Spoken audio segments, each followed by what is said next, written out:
Check 1, 2. Go! Curious about real estate? Yes! Then you've come to the right place. Get the knowledge you need, get over the fear, and get started.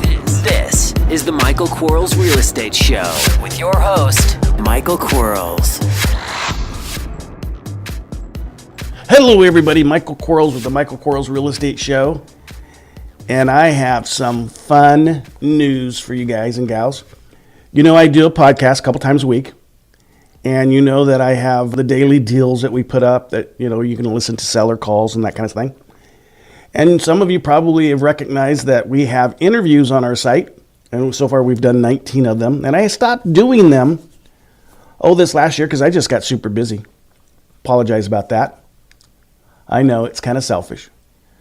But I got super busy, and so I postponed those or put them on hold, took a sabbatical from them. But I'm excited to tell you that I have started them up again. And today I'm happy and proud to let you know that I have Damion Lupo on our show on episode interview number 20.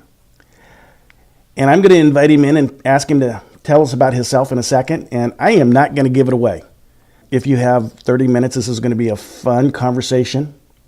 We discussed some things that, you know what, I enjoy these because I get to learn something. And we're discussing some things that I learned today. And that's cool for me. I thought I was an old dog. You couldn't teach me any new tricks. But man, he threw this bone out there, and I think I'm going to go fetch it. Cool stuff. Here we go.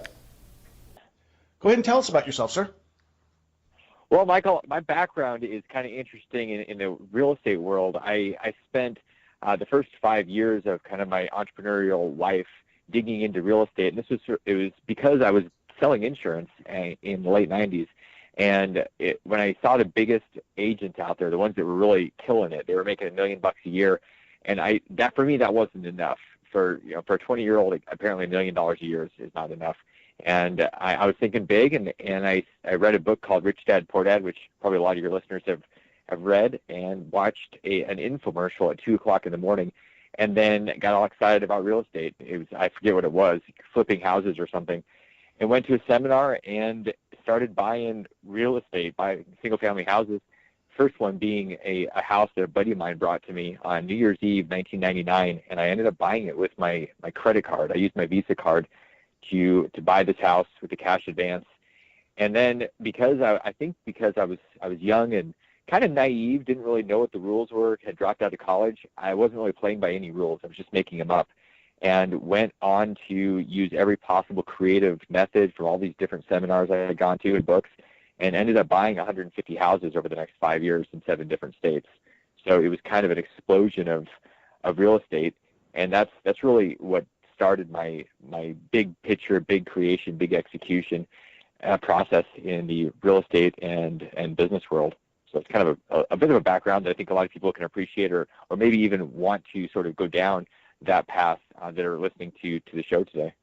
I think having or not knowing what you were doing, which is sounding like what you were describing, was what allowed you to have success. A lot of us, we know too much. Therefore, we have the fear-based model. Then we start telling ourselves we can't do something. When in fact, if we'd say we can do it, we would probably accomplish it. Did you make your $1 million? I made my $1 million many times over. It's funny. I've got some interesting $1 million pieces. So at one point, I had $1 million in credit card debt because I had been going crazy and I wasn't really paying attention. I spent over $1 million on personal development, and I ended up making the $1 million 20 times over. So yeah, I had lots of different $1 million pieces, and then part of the story was that because I had been driving this thing so hard, I didn't really know what I didn't know, which helped me get it going. I also didn't know what to pay attention to, and when all this money was coming in, I decided it made sense to get the Ferrari and have a very big lifestyle, and ultimately my ego drove that show right off a cliff. And so later in 2007, 2008, I ended up having that $20 million portfolio vaporized, turned into ether. And that was the danger in going really fast and not having the accountability that we really need if we're going to build up something sustainable. Because you can make $1 million. The question is, can you keep it? And I think that's a really important question in the beginning.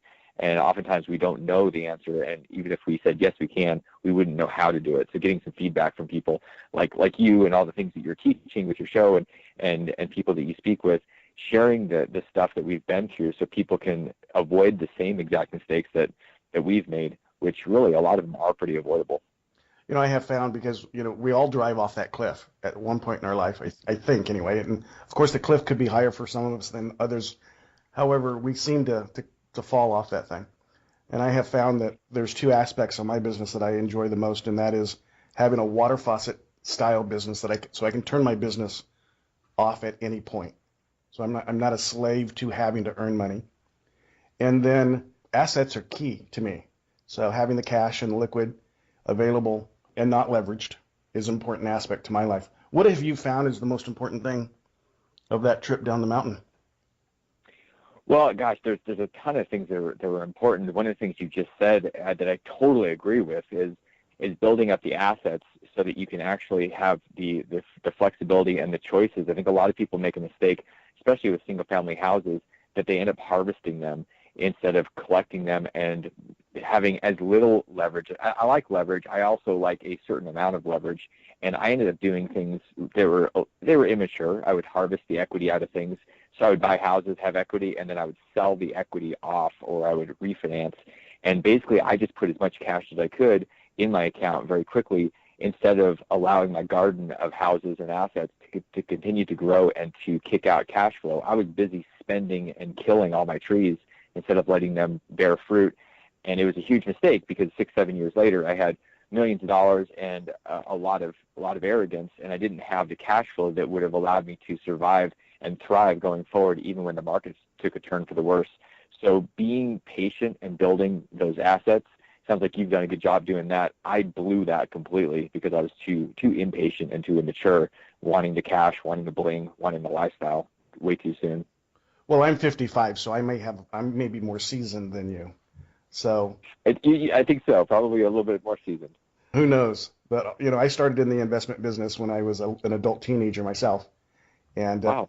I had the big S on my chest. In fact, I tell the story that I wrote a bad check as the deposit to buy my first property, not realizing they were going to cash the check, because naturally I wouldn't write the check. But the realtor said, "Hey, I need a deposit for $2,000, and if you have a checkbook, you must have money, right?" So I did that, and then I started building on the property before the property was actually closed from an escrow perspective.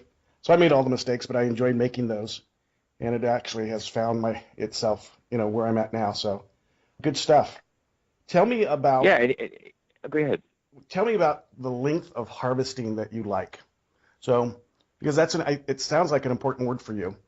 How long should someone dedicate, months, days, years to harvesting? Well, Michael, I think the important thing to do is to have some type of comparison. When we think about harvesting a college education, for example, we're going to plant seeds for 3, 4, 5 years, and then we're going to go and harvest that. And if we're looking at real estate, I think it's a rational thing to say, I'm going to plant seeds, I'm going to do something, and it's really going to start paying off in 3 or 4 or 5 years. It doesn't mean it doesn't start paying off early. What it does is it sets you up to be patient and allow things to really root down, and so that you're not so anxious, because it's really, really kind of dangerous to go and be wanting to have things turn very quickly. If you have to have them turn quickly, and that your entire model is based on that, you don't have the ability to wait things out. And so I like the idea of planting the seeds, saying, okay, I'm going to have this house, I'm making these decisions, and I have no intention of doing anything except having solid people renting it for the next 3 or 4 years. And really, it's giving it at least that amount of time. That's where I made a ton of money between 2000 and 2004, because I was renting stuff out and I really wasn't planning on flipping anything. I just focused on building the asset base. And so when things shot up in value, I wasn't trying to spin them in 1 year. Over the 3-4 years that I had been buying and holding, all of a sudden the market rewarded me. And so that seems to be like a pretty good amount of time to allow things to grow. Yeah, at my core, I'm a flipper, mainly because I like bucket loads of money. Mm-hmm. However, that is a dangerous model if you're not responsible to the bucket. And the other reason I like it is because I'm a terrible landlord, meaning I have found myself in a place in life where collecting a payment isn't as important as it was at one time in my life. So sometimes I would not. And so that makes for a horrible landlord, responsible landlord anyway.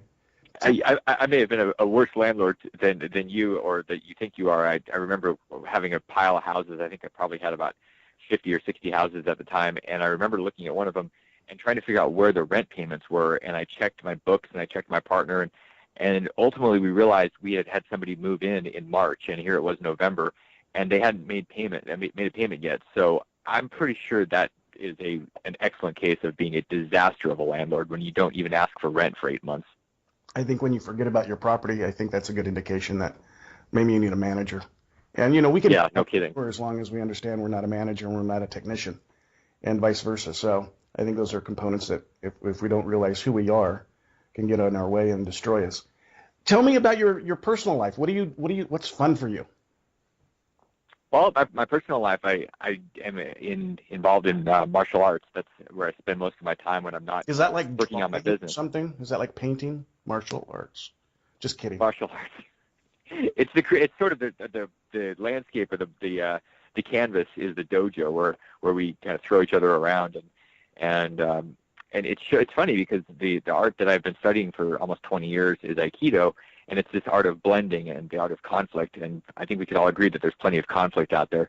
And so having that experience of teaching and training, I'm able to bring those lessons into the real world and the real world lessons into the dojo and train and teach. And so it's a very cool way to integrate the fun and the business, which is also fun, just the kind of the nighttime into the daytime and vice versa. So I've been doing that for years, and it's probably my favorite thing to do.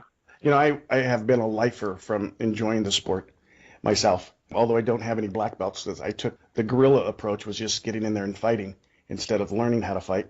But I was listening to Sean Hannity yesterday, and he was talking about why he works out and why he trains in the martial arts. The reasoning behind it I thought was pretty clear and exactly why I did. And his reasoning was so if he ever needed to protect himself or those that he loved or cared about, that he could. And I think that, whether we get the enjoyment out of it or not, and the physical reward from it or not, having the security that we can defend, I think is pretty valuable. Only those people that have ever been in a situation where they not necessarily fell back on it, but knew they could fall back on it, would understand that. So.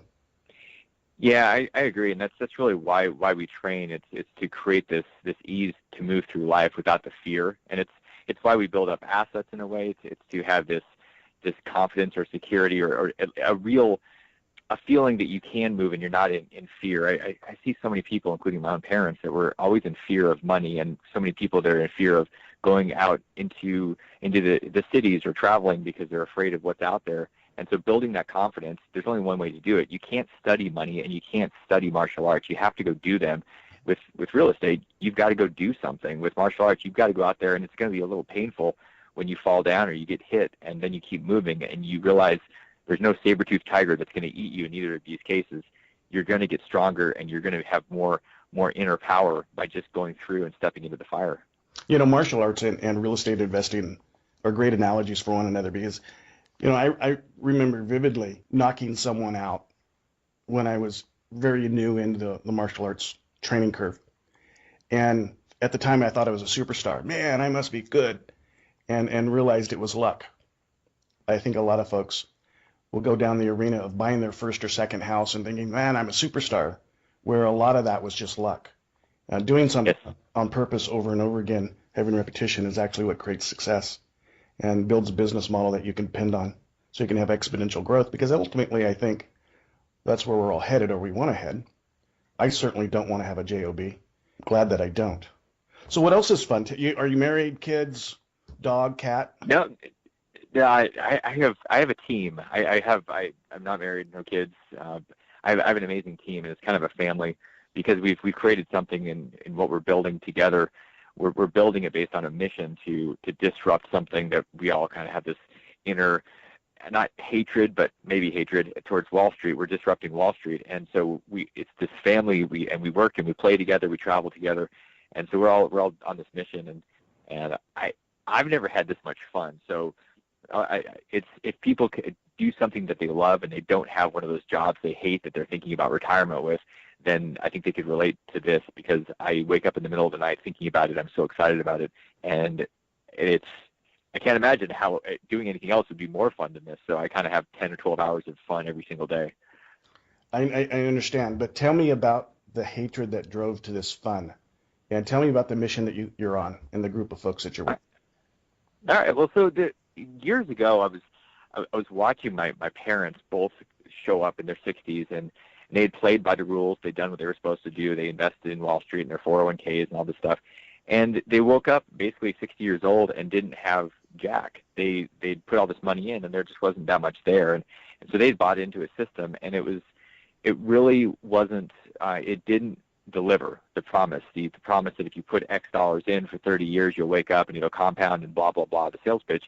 And I watched them struggle and essentially live in fear. And then a few years ago, I was sitting down with my dad, and towards the end of his life, right, he was going through some chemo, and he said, I'm concerned because I only have X number of dollars, and it wasn't that much.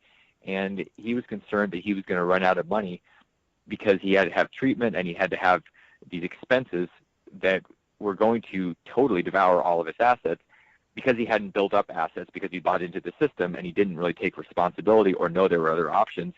I firmly believe he checked out, that he decided to die earlier than he would have if he'd had assets, because he didn't want to be a burden to anyone.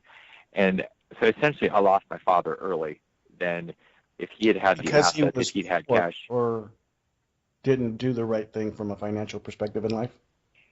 Exactly. And so there's these alternatives, like what we do and what we talk about and share with the real estate, that are outside of the Wall Street system, that just really feeds off of people and their fears. And so we're delivering that option. We're delivering the opt-out button, for lack of a better explanation, being able to get off the roller coaster of Wall Street and move into a place where your money, your retirement money, or all your money is in your checkbook, and you're able to buy things like real estate or other alternatives, and say, I'm not interested in watching the markets go up and down and be subject to that. And so we're delivering that tool, and that's the passion, is that we're getting people off the roller coaster and getting them out of the conflict and the anxiety of what the markets do day to day, so that they don't care anymore and they can actually live in peace. Are you talking about like self-directed retirement funds? Explain that. Yeah, exactly. Can we go into that? Is that something we can discuss on a podcast? Yeah, absolutely. A lot of times, what I hear from people is they've heard about self-directed IRAs, and a lot of people have done those. And what I'm going to throw out there is that the self-directed IRA is an absolute disaster compared to the alternative, which is a solo 401k. And we've created a unique version of that called the EQRP, and it's actually 10 times better than a self-directed IRA in terms of how much money you can put into it, what you can buy. And let's just really talk about real estate, because that's what people are interested in. With a self-directed IRA, you have the ability to do some debt. And sometimes we want to have debt, say on a single-family house, and buy it with that debt. The problem is, if you make money, let's say you flipped a house and you had debt and you were using your self-directed IRA, there's a tax consequence because of the debt. And so if you made a ton of money, you could actually have a big tax bill with a tax-deferred vehicle. And a lot of people don't even realize that happens. And even if they do, they don't think that there's an option to avoid that. And there is with an EQRP, because you're able to use debt, and there's no tax at all when you actually sell. So you can make a fortune, use tons of leverage if you want to, and you have all profit, no tax. So that's a huge benefit for somebody if they're going to be flipping, if they're going to make profit at all. And this is like the coolest thing, because a lot of people maybe, have you ever talked about the 1031 or the Sarker exchange on the show? People have heard about that? I haven't yet, no.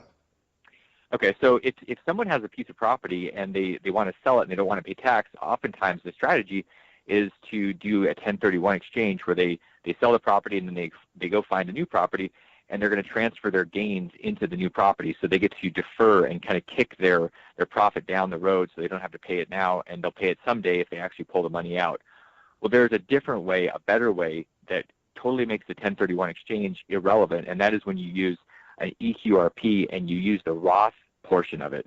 And basically what this means is whatever money you make, you flip a house, you have a rental house, all the profit that you make all the time is tax-free, and as long as you're 59 and a half, you can pull the money out as you're doing these transactions, and you can live on it, you can spend it, whatever you want. You don't need to do a 1031. You're no longer subject to those rules that require you to go buy something new to replace the old thing. You can wait. You don't get forced into a bad deal. So there's these really cool options with the EQRP that are not available with the typical self-directed IRA. So I actually don't care for IRAs at all. I don't care for the self-directed IRAs. I think there's nothing there compared to these self-directed plans like the EQRP. So you can say I have a fourplex somewhere, Mm-hmm. and if I have gain on it, either gain because it appreciated, gain for some reason, either I've refinanced it and I have asset that I've taken out, or it's still there, and I sell it, I can push it into an EQRP, and I'm unlimited on the amount of time I have to do that? Well, what you'd have to do is you'd have to buy that fourplex with your EQRP to start with, and then when you ended up selling it, then you'd be able to do what you wanted. You could keep the money there. You wouldn't have to go invest it somewhere else. You could at some point. There's no time restriction. If you sold it and it was like personal money that you had bought the fourplex with, you could use that money, and you could, depending on how the income came in, there's some options to get the money into your EQRP. But you really need to start by setting up your EQRP and then using it to go buy those assets so that you are no longer paying tax once you have those assets in the plan. Can I refinance and pull out the money from the refinance on the properties? If it's inside the plan, the money has to stay in the plan. So if I have half, then I could kind of start pulling it out. No? Yeah, I mean, if you're borrowing money out of a property, then really that doesn't matter where that. If it's in your own name, it's a great way to pull money. As you know, pulling money out with debt, there's no tax consequence, so it's actually a great way to do it, and you don't need a plan for that type of strategy at all. Until you sell the property, and then you've gobbled up all your asset in the refi. Right. You don't have any money to pay taxes if you don't create a strategy to take care of that, which is why a lot of some folks do the 1031s, is because they realize they don't have the asset to pay the debt. That's right. And so that becomes burdensome for people. So how does someone get started in and what is EQRP? Am I saying it right? Yes. Yeah, the EQRP is the Empowered Qualified Retirement Plan.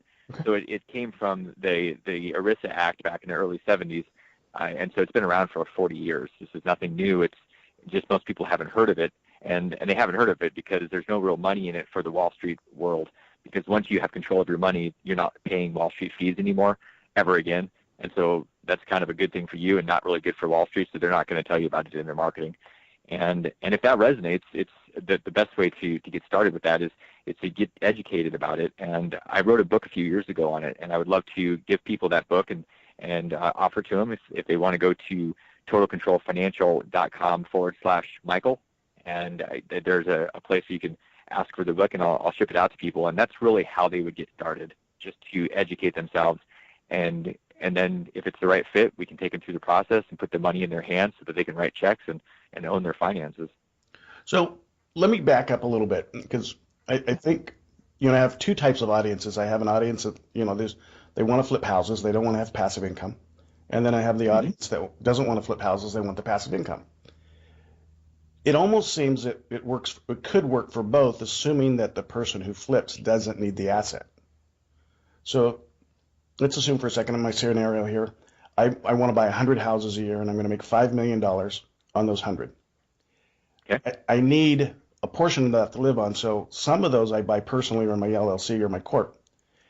And then the majority of them I buy in. Could I buy that in EQRP, and my flipping profit just continue to go into the EQRP?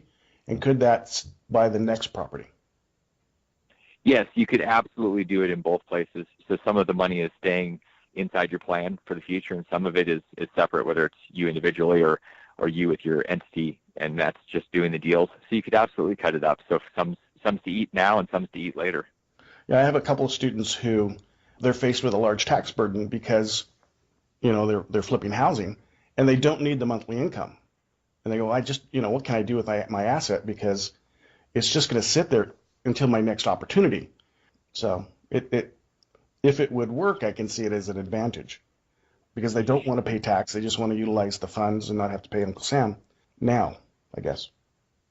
Well, and yeah, I mean, there's a strategy that's not really used much, but it's a very powerful one. Mitt Romney is very familiar, and that's one of the reasons that he has $40-50 million in his plan, is because he's used some of these strategies. And one of the strategies is it's pretty easy if you're over 59.5, because you can start using the money. But if you're not, one of the really cool strategies that may go away, I mean, this is one of those things that Congress is actually looking at changing right now, is to set up a plan and fund it for, say, a grandparent or a parent, hire them, and then you are the beneficiary. And so if you inherit a Roth EQRP account, you're able to start taking that money and invest it and actually live on it. So you would be able to flip houses or do rent houses, and you wouldn't have any type of tax, and you'd be able to spend the money now, even if you were 20 or 30 years old.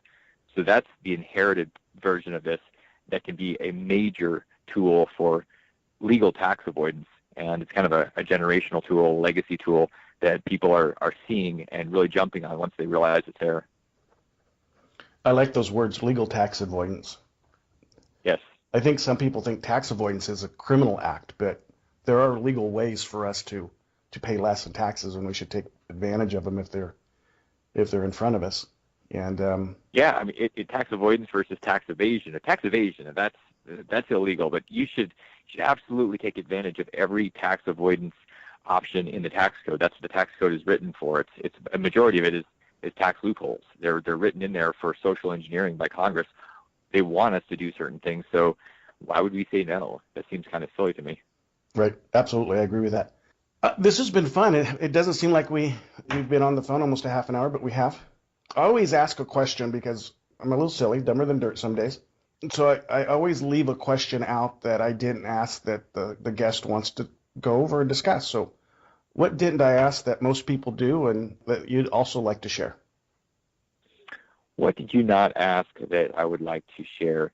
I think one of the things that I love to share is the influencers that are in my life, and the thing that I was missing in the beginning, and what I could share with people if I had gone back in time and really given myself some advice. And the two things that I focus on really, really hardcore right now are Gary Keller's work with the one thing, his book The One Thing, and Grant Cardone's work with the 10X rule. And they're both focal points for the obsession we have and the mission that we're on, to make sure that we're focusing on the most important thing with our one thing, and this healthy big vision obsession around 10X. And staying focused with those ideas will change everything so that you don't end up getting knocked around all over the place and getting off track, and having somebody that's giving you constant feedback. I screwed that up, and when I screwed that up, I mean, I didn't have somebody giving me feedback, and at the moment I stopped getting feedback is when I had my ass handed to me. So having somebody you respect, and oftentimes that's a coach, it's somebody that you're paying to give you that coaching on what you're doing, what you're missing, seeing your blind spots.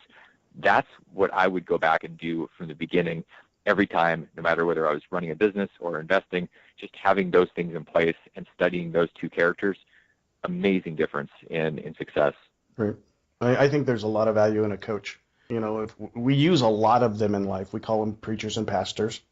Yes. We don't use them for the other 5 areas of our life. And I think, the economic part of our life is very, very, very important, the business part. I appreciate you being on the show. Thank you so much. Can I invite you back? I would love it, Michael. I really appreciate the time and the opportunity, and I'd love to come back anytime.